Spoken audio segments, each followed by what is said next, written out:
How to remove suggested pages on Facebook. Hello everyone, welcome back to our channel. So in this video tutorial, we'll be discussing about removing suggested pages on Facebook. So now let's get started. First of all, you need to make sure that you've installed the latest version of Facebook or Facebook Lite application on your mobile device, and you're also logged in with your specific account. Now simply launch the application, log into your account, and once you're in the home page, tap on the three horizontal lines or in your profile picture icon in the top right corner. From here, scroll down and there you will see the section of pages, which is below the gaming option. Tap on it. Now tap on Discover. And here you will see a list of pages that has been suggested for you.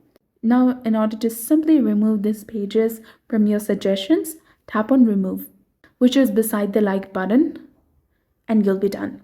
So this way you can easily remove the suggested pages on your Facebook.